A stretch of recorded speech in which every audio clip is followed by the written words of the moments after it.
I will start from very last project on this car, since it's sold, and it's been over a year since. The BMW X5 E70 4.8 V8 was a challenge that I enjoyed to drive, despite having all sorts of electric issues, transmission, interior and exterior disastrous damage that I managed to fix. But also I was scared that 2007 BMW X5 will fail on me. For most of the repairs I will or already pause the video, but after all I will conclude and make story type video on BMW X5 4.8 V8. But like I said, I will start from very last fail that I don't even want to remember. And not one, but two. So let's get to the video. What is going on, guys? Today we have two unexpected projects. First of them, it's expansion coolant tank, which is started leaking somewhere from underneath.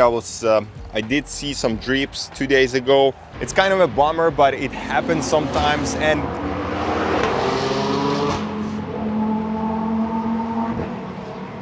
Lambo, it's not BMW. Anyway, it's kind of usual problem because, as you remember, the 3 Series had the same type of issue. The coolant tank started leaking, and we did replace it right away. On the top of that, there was another issue. I forgot to close the roof, and last night it was heavily raining, and as you can see, the panoramic roof is massive, and as far as you open it up, it's not like sunroof that you have so much space to water get inside the car. Yeah, the front seats got kind of really wet because it's perforated leather. The rear seats got the most, but they perforated, but that's not as bad because you can easily remove the cushion, the seat cushion. The amount of water got inside of the car was insane, so I got the vacuum cleaner. Rain was still falling. I started vacuuming this water, and that was kind of disaster. I would love to add the video or pictures, but I didn't shoot any video because I was in such a rush and hurry. Which would be probably funny or hilarious because it's stupid. From other perspective, the coolant tank is still off duty, and I cannot start the car because we are out of the coolant. So we're gonna replace that, start the car, turn the seat heater and the blower, which is gonna be working in combination. We'll bump the heat, we'll try to dry the car on its own, and we'll see. So the job is pretty easy. You have one 10 mil at the corner right there, and another 10 mil at this corner right under the positive terminal, same as one clamp for the return line, and the main line is very at the bottom, as you can see right there. That's our line, and it connected same way as this one with a little clip, and yay, remove the return line, which is fairly simple. Maybe you're gonna need to push it a little bit from the corner. There are still decent amount of coolant inside the system.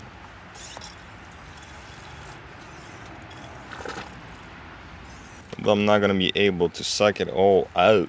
In any case, it's better than nothing. If you can see it closer, you can see it on the corner right here. So it's definitely like greenish, or not greenish, it's just a crack. So the expansion tank just wears off, and I don't know, it's ready to get replaced. This is the replacement piece. That's the Dorman. It has the sensor, it does have the cap, so everything is here. We're gonna test it out the old coolant tank, which just doesn't look bad, but still would prefer new over the old. We have our line. I would just kind of level it and make sure it's higher a little bit of the level of the coolant. And then we have a small double pin connector very at the bottom right there. The line at the bottom, just double check it twice. Always use appropriate coolant, which is European formula. This one is concentrated or diluted. Yeah, and it's still not filled. Yeah, we still need like 1 quart probably. So I did put a little bit over the maximum. Hopefully that's gonna be fine. Checking on system. If the car gonna ask me to put some more, I'll do that. But right now, I'm more than sure that everything is fine. All right, let's start the car. Inside. And we have TPMS, which is not a problem. Which wheel is that? Right rear tire is low. Okay. Apparently this is our problem right here. I think I can fix that. Smells like a fresh tree. Put everything toward the floor, toward the mats. I put the heat on medium and we got 75 degrees Fahrenheit. I'm not gonna be putting the heated seats until we're gonna get them dry, like dry to the touch, or I can kind of lay the hand and not feel that little bit of the wetness in there. Anyway guys, I'll get you the update on the electric system of this car, which was kind of disaster and took me quite a bit and quite a while to figure out what was going on, why the audio wasn't playing, and that wasn't that our trusty rusty satellite module, which is usually happens to be the case, the problem, but not in our situation. Although the satellite module still wasn't working correctly. There was 3 different modules that I replaced and fixed the issue with the audio. So this video is going to be really interesting. It's going to be an upcoming video.